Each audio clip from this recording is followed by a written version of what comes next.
है वो लगातार देख रहे हैं, सुन रहे हैं। इसी बीच एक और बड़ी खबर सामने आ रही है। एमपी के पूर्व सीएम कमलनाथ का आरोप लगा हुआ है कांग्रेस विधायकों की खरीद फरोख्त संभव है, बीजेपी कर सकती है खरीद फरोख्त। ये बड़ी खबर सामने आ रही है, बड़ी और अहम जानकारी।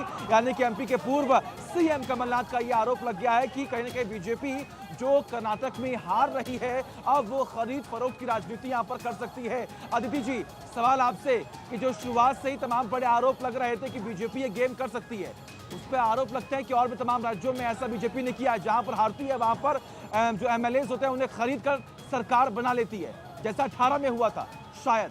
जी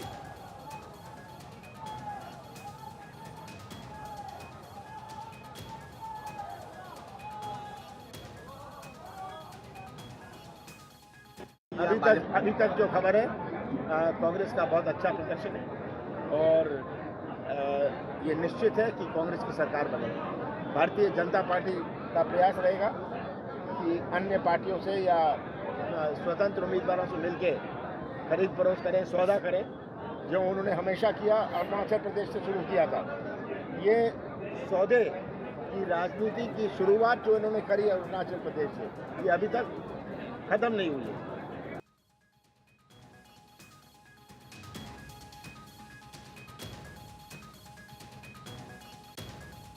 सुना कमलनाथ को कि कमलनाथ किस तरीके से तमाम बड़े आरोप लगा रहे हैं। वो ये कह रहे हैं कि बीजेपी अब खरीद फरोख्त की राजनीति यहां पर कर सकती है।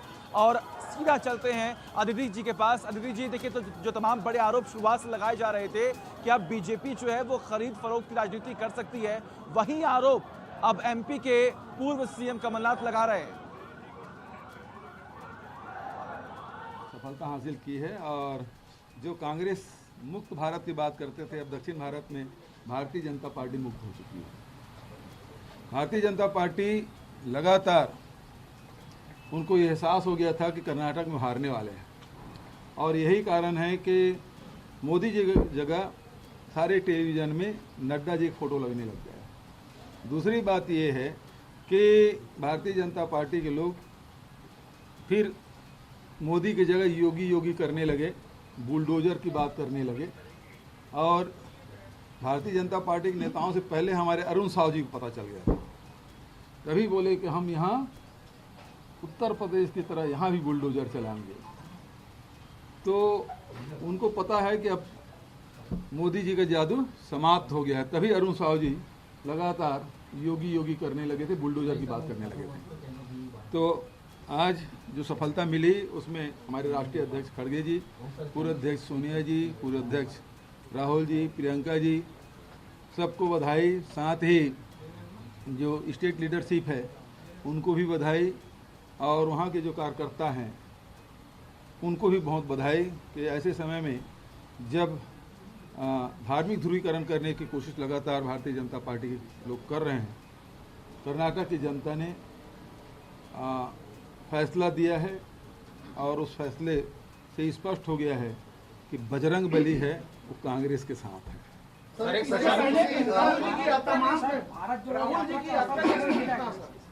मैं उस यात्रा में था और कर्नाटक में था, बेलारी सभा में था, उसी समय से लग गया था राहुल जी के साथ पद यात्रा वगैरह करते। लोगों का जो झुकाव है वो कांग्रेस पार्टी की तरफ है और भारतीय जनता पार्टी से उनका मोह भंग हो चुका है। सर, एक सशक्त रणनीतिक राज के रूप में उभरे हैं आप, तो घोषणा पत्र को कितना मानते हैं कि घोषणा पत्र का कितना प्रभाव पड़ा है? दूसरा, उसमें ओपीएस जो लागू वहाँ पे भी करने की बात कांग्रेस ने कही है, इसका कितना प्रभाव? देखिए, जो रणनीति है एक हिस्सा है, घोषणा पत्र दूसरा हिस्सा है, कार्यकर्ताओं की जो ताकत है उसका मनोबल है वो तीसरा हिस्सा है। तो ये 3-4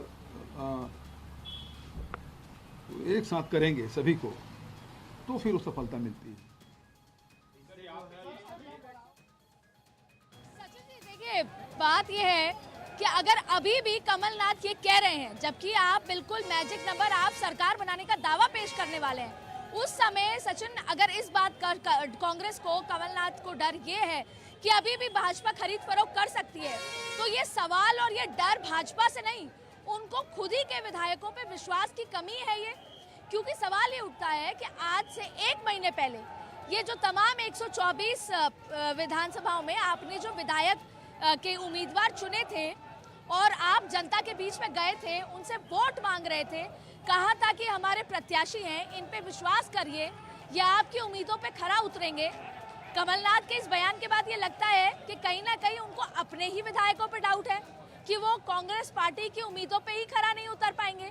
तो इस समय जब वो लगभग सरकार बनाने की स्थिति में है, उस समय भी भारतीय जनता पार्टी के ऊपर, देखिए इतिहास रहा होगा मध्य प्रदेश में, क्योंकि कहते हैं कि दूध का जला भी छाछ का फूक फूक के पीता है, तो ऐसे में ये बात सही है। लेकिन इस समय ये बात कहना कहीं ना कहीं अपने ही विधायकों पे शक करने वाली बात है, अविश्वास की बात है। और साथ में ये भी सवाल उठता है कि आप ऐसे लोगों को मैदान में प्रत्याशी बनाते ही क्यों हैं जब आप चुनाव जीतने के बाद उनसे डरने लगे।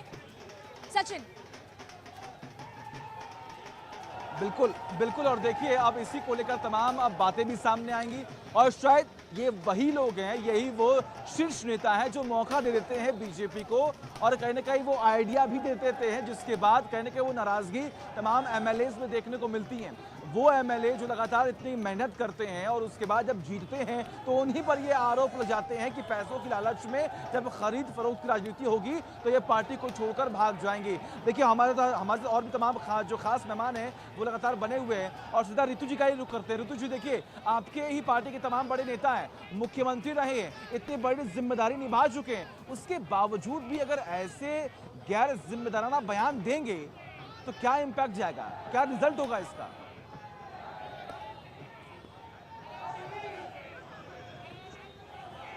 है वो इस प्रकार की है कि केवल धन का प्रयोग नहीं किया जाता है, बल का भी प्रयोग किया जाता है। आपने देखा भी होगा कि सत्यपाल मलिक जी ने थोड़ी सी पोल क्या खोली, उनके घर पे जो है सीबीआई के छापे पड़वा दिए, उनकी जो है सिक्योरिटी हटा ली। जब वो खुद के ही बनाए हुए राज्यपाल के साथ ये सलूक कर सकते हैं तो सोचिए कि विधायकों के साथ वो क्या करते होंगे और किस प्रकार का जो है उनको डर दिखाया जाता होगा। अच्छा। तो इसमें कोई दो राय नहीं है कि भाजपा की जो छवि है वो इस प्रकार की है कि विधायकों को धन का, न केवल धन का लालच दिया जाता है बल्कि बल का प्रयोग किया जाता है। ईडी, सीबीआई, पुलिस, इनका डर दिखाया जाता है और उनके मतलब तमाम तरह के उनको डर दिखाए जाते हैं कि उनका करियर खत्म कर दिया जाए इस प्रकार से। तो इसमें कोई दो राय नहीं है कि भाजपा खेमचंद जी सुन रहे हैं ना, भाजपा का खेमचंद जी सुन रहे हैं ना, ऋतु जी क्या कह रही हैं कि आप डराते हैं, आप धमकाते हैं। खेमचंद जी, ये सब अनर्गल बातें हैं, इनमें कोई भी लॉजिक नहीं है, कोई भी इनके पीछे सच्चाई नहीं है। ये सिर्फ और सिर्फ अपने डर को दिखा रहे हैं क्योंकि इनको अपने लोगों पे विश्वास नहीं है, इसीलिए उलझुल बातें कर रहे हैं। आज आप जीत रहे हो, उलझुल बातें ना करें। जनता के मैंडेट का जो श्रेय है वो मोदी जी को दे नहीं पा रहे हैं। मैंने आपको डिस्टर्ब नहीं किया है, आपको सुना है। आपकी परंपरा है, जीते तो गांधी जीते, हारे तो स्टेट यूनिट हारे। हमारे यहाँ पे नहीं, हमारे यहाँ पे जीते तो कार्यकर्ता जीते, हमारे नेतृत्व करता हम कहते मोदी जी हैं, लेकिन कोई परिवार नहीं है, कोई एक व्यक्ति नहीं है। हमारे यहाँ पे हर व्यक्ति चेंजेबल है। हमारे यहाँ पे अध्यक्ष चेंज होता है, हमारे यहाँ पे हिम्मत दिखाइए खेमचंद जी, हमारे यहाँ पे थोड़ी सी हिम्मत दिखाइए और मैंडेट को स्वीकार कीजिए। आपको बता दूं, शायद आपको याद नहीं है, आप बोल दीजिए कि मोदी का मैजिक नहीं चला, मोदी का मैजिक नहीं चला, मोदी का मैजिक हवा हो गया। राजस्थान में जीते, छत्तीसगढ़ में जीते, उस समय आपने मध्य प्रदेश में भी सरकार बनाई थी और 2019 में क्या हाल हुआ? उसी राजस्थान में सारी सीटें हम जीते, मध्य प्रदेश में सारी सीटें हम जीते और हमने छत्तीसगढ़ में भी अच्छा प्रदर्शन किया। कौशिक जी, देखिए जीत जाने के बावजूद भी आरोप लग रहे हैं, आरोप ये लग रहे हैं कि बीजेपी खरीद फरोख्त कर लेगी। तो क्या कांग्रेस के एमएलए इतने कमजोर हैं? कौशिक जी, क्या कांग्रेस के एमएलए इतने कमजोर हैं और क्या बीजेपी, जिस पर आरोप ये लगते हैं कि वो केंद्रीय एजेंसियों का गलत इस्तेमाल करती, क्या ये जो नैरेटिव सेट किया जा रहा है इसी का नुकसान हुआ है क्या इस बार चुनाव में? कोई भी सरकार जब केंद्र में होती है तो इस तरीके की राज्यपाल के माध्यम से एक अधिकार होता है ना। प्रदेश में जब सरकार नहीं बनती है तो राज्यपाल का किस तरीके से उपयोग करते हैं, तो पहली बार किसी प्रदेश में नहीं होगा। इस देश ने बहुत बार देखा है, सैकड़ों की संख्या में देखा है। दूसरी बात, अभी जो 119 के आसपास जो कांग्रेस के आंकड़े दिखाई दे रहे हैं, कांग्रेस इस बात से अभी भी सशंक है कि आप वास्तव में वो बहुमत पा पाएंगे कि नहीं पा पाएंगे। अभी आधे चरण की वोट खुले हुए हैं, अभी आधा बाकी है। आधा आने के बाद क्या रहा तो कांग्रेस असंकित तो इस बात को लेकर के रहेगी।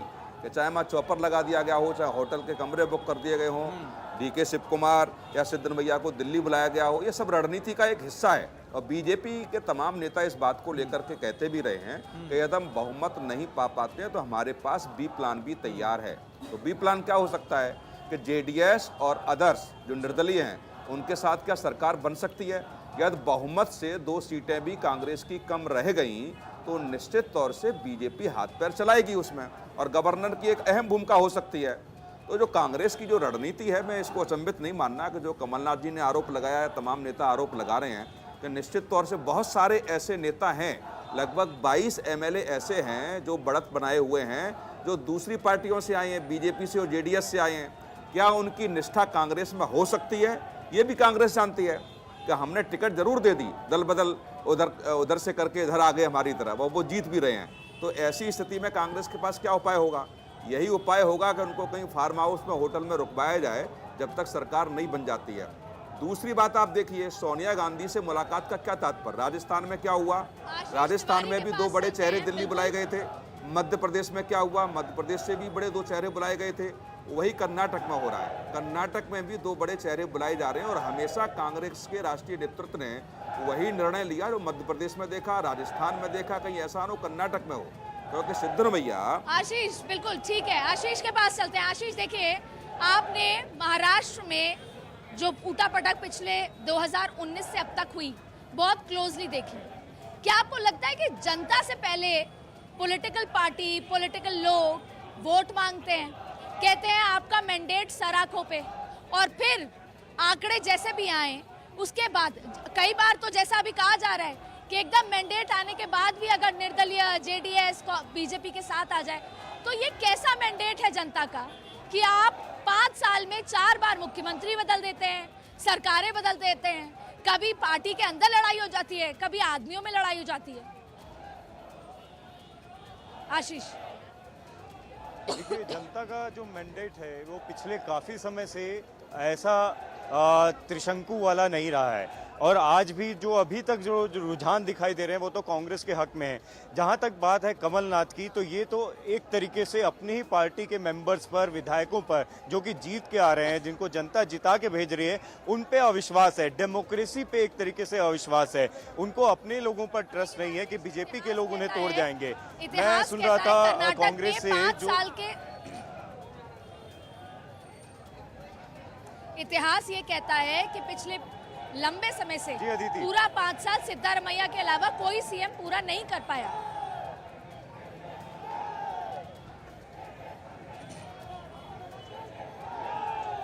जी बिल्कुल, अगर क्लियर मैंडेट किसी पार्टी को नहीं मिलता है तो ऑब्वियसली फिर वो जोड़ तोड़ की राजनीति शुरू हो जाती है। जी, जोड़ तोड़ की राजनीति जब तक क्लियर मैंडेट नहीं मिलेगा जनता की तरफ से किसी एक पार्टी को या किसी एक सहयोगी दलों को, जो कि आजकल जैसा दिखाई देता है कि पहले से प्री अलायंस होता है और कई बार पोस्ट अलायंस भी देखने को मिलता है। लेकिन खास बात यह है कि इन सब चीज़ों का जो जिम्मेदार है वो पब्लिक की वोटिंग है। उनके वोटिंग से ही किसी एक पार्टी को ये हक मिलता है कि वो आराम से एक गवर्नमेंट बना सके। अगर बेंगलोर में या कर्नाटक में पिछले 2019 के 18 के बाद से 3 बार मुख्यमंत्री बदले, तो इसकी वजह ये रही क्योंकि क्लियर मैंडेट किसी पार्टी को नहीं मिला था। दूसरी बात हम कर रहे थे कि मोदी की जो बात है, क्योंकि मैं कल से आया हुआ था, मैं लोकल लोगों से इसके पहले भी जब आता हूँ तो इंटरेक्ट करता हूँ। यहाँ के लोकल लोग ये कहते हैं कि मोदी के नाम पर ही कब तक वोट देते रहेंगे। उन्हें बसवराज बोम्मई के चेहरे पर कभी भी इतना ट्रस्ट नहीं है जितना मोदी जी के चेहरे पर था। तो उनकी जो रैलियां हैं उस पे हम ये नहीं कह सकते कि वो पूरी तरीके से फेल हुई हैं।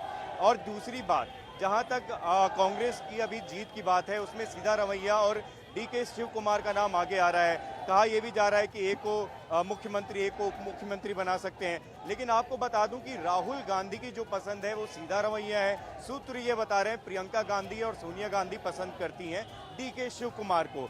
अब अगर पार्टी के अंदर ही पहले ये कहा जाता है कि ये दोस्ती हम नहीं तोड़ेंगे, लेकिन तो अगर तो जीत की ओर अग्रसर है कांग्रेस तो पार्टी, वही बात और हो उसके बाद गई। ऐसा कुछ छत्तीसगढ़ होता में है। भूपेश बघेल को प्रियंका गांधी पसंद करती थी, तो फिर वो सीएमशिप नहीं छोड़ी। अशोक गहलोत और सचिन पायलट में भी यही बात हुई, और अब यहाँ पर भी एक को एक पसंद करता है, एक को भाई पसंद करता है, एक को बहन पसंद करते हैं। तो ये तो ढाक के 3 बात।